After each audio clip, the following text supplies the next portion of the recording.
খ্রিস্টীয় নতুন বছরকে স্বাগত জানাতে চীন জুড়েই ছিল সাংস্কৃতিক উল্লাস।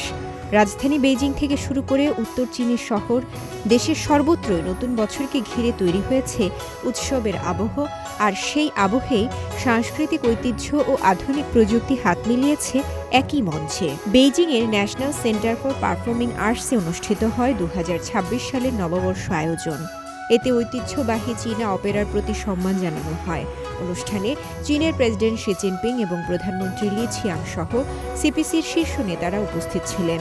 জনগণের সঙ্গে মিলেমিশে নেতারা উপভোগ করেন ক্লাসিক অপেরার নির্বাচিত অংশ ও নতুন সৃষ্ট পরিবেশনা। এই আয়োজন শুধু বিনোদন নয়, বরং ছিল ঐতিহ্যকে বর্তমান প্রজন্মের কাছে নতুনভাবে তুলে ধরার উদ্যোগ। চীনা অপেরার বহুমাত্রিকতা, সঙ্গীত এবং নাট্যরীতির নান্দনিক উপস্থাপনা নতুন বছরে সাংস্কৃতিক আত্মবিশ্বাসের বার্তা দেয়।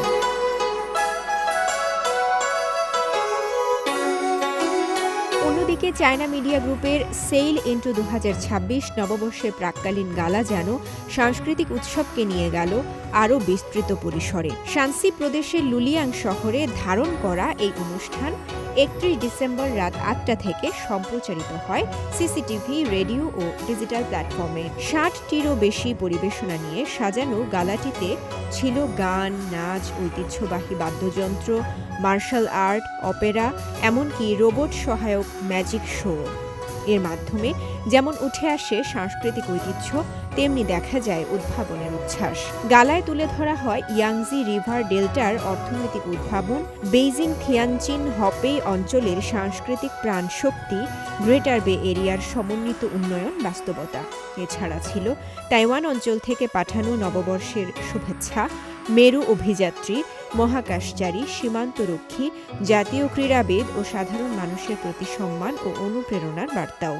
এই দুই আয়োজন একসঙ্গে করলে দেখা যায় চীনের উন্নয়ন কেবল অর্থনীতি বা প্রযুক্তিতে নয়, তার জোর রয়েছে সাংস্কৃতিক পরিচয়, ঐতিহ্যের মর্যাদা ও জনগণের অংশগ্রহণে।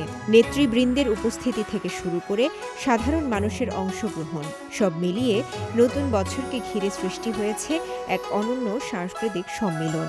নতুন বছরের দ্বারপ্রান্তে দাঁড়িয়ে এই অনুষ্ঠানগুলো চীনের জনগণকে যেমন আনন্দ দেয়, তেমনি দেশের সমন্বিত ভবিষ্যৎ পথ চলার প্রতি আস্থা ও অনুপ্রেরণাও জাগায়। রওজে জাবিদ ঐশী, সিএমজি বাংলা।